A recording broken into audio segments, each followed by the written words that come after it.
थी वो। मैं 8 महीने की प्रेग्नेंट थी और अपनी डिलीवरी के लिए अपने मायके गई थी। माँ ने मुझे फोन पर बताया, घर के पीछे की तरफ जो खाली जमीन थी ना, वहाँ पर एक नया कमरा बनवा लिया है। इतने सालों के बाद जैसे ही अपने घर में कदम रखा, कुछ अलग सा लगा। माँ, ये घर के पीछे की तरफ नया कमरा बनवाने की क्या जरूरत थी? अरे बेटा, घर के पीछे दूर दूर तक खाली जमीन है। तेरे पापा को कई दिनों से लग रहा था कि यहाँ पर एक कमरा बनवा लेंगे तो ताजा हवा मिल जाया करेगी। अब तो ये सब छोड़ और चल जल्दी से दूध पी ले। माँ, मैं थोड़ी देर में पी लूंगी, आप सो जाओ। मैंने दूध का गिलास उठाकर उस खिड़की में रख दिया। पता नहीं कब आंख लगी, अचानक से खिड़की के पल्लों के खड़कने की तेज आवाज आई। दूध का गिलास धड़ाम से जमीन पर आ गिरा। जमीन पर गिरते ही दूध का रंग लाल हो चुका था। मैंने खिड़की से झांककर बाहर देखा। चारों तरफ धूप अंधेरा था। उस अंधेरे की तरफ से कुछ आवाजें आ रही थी, जैसे छोटे बच्चे आपस में खिलखिलाकर मस्ती कर रहे हो।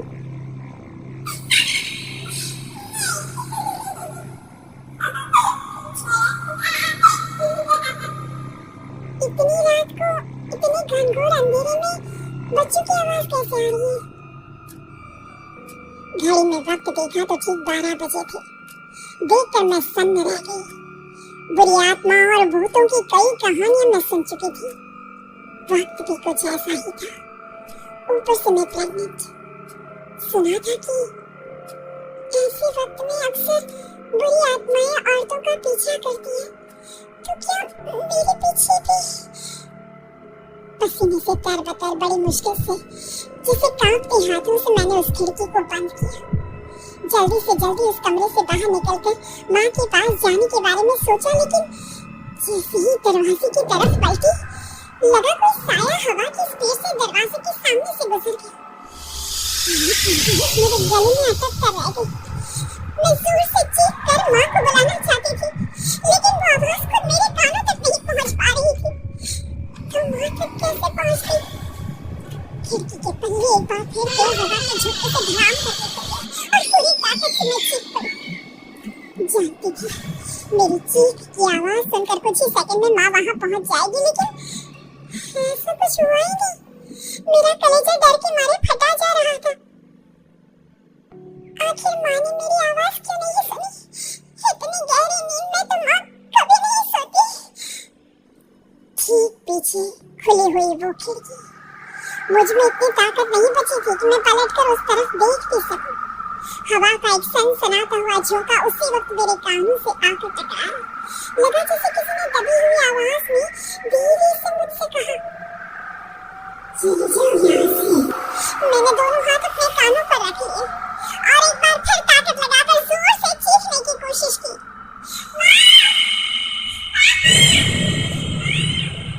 मेरी आवाज उस कमरे की दीवारों से टकराकर वापस मुझे ही सुनाई दे रही थी। जितनी ताकत के साथ मैंने चीखने की कोशिश की थी, कुछ ही देर बाद उससे कहीं ज्यादा तेज और दर्दनाक चीख मुझे सुनाई देने लगी। ये आवाज ठीक मेरे पीछे खिड़की से आ रही थी। वो आवाज मेरे कानों में पिघलते हुए लोहे की तरह गिर रही थी। उन आवाजों में हैवानियत थी। वो आवाजें किसी इंसान की नहीं है, इतना मैं समझ चुकी थी। कांप रहे हाथों से मैंने अंधेरे में कुछ ढूंढने की कोशिश की। तभी अचानक मेरा हाथ बेड पर रखी टॉर्च पर पड़ा। किसी तरह ताकत लगाकर टॉर्च का बटन ऑन किया, लेकिन ये क्या? सामने दरवाजे पर 3 छोटी लड़कियां खड़ी हुई थी।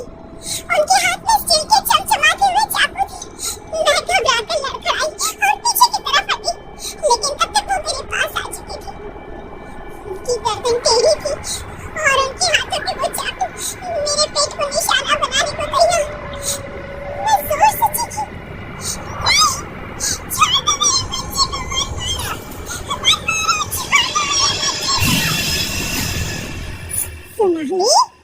सोनाली, क्या हुआ बेटा?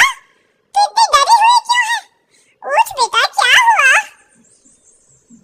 हाथ बढ़ाकर मैंने अपनी आंखें खोली। देखा तो दिन निकल आया था। माँ मुझे जगा रही थी। मेरा चेहरा पूरा पसीने से लथपथ था। क्या हुआ बेटा, तुमने कोई बुरा सपना देखा क्या? मैं अभी तक अपने पूरे होश में नहीं थी। मेरे बच्चे को मार देगी माँ, वो लड़की मेरे बच्चे को। मैंने घबराकर अपने पेट को छुआ, सब कुछ ठीक था।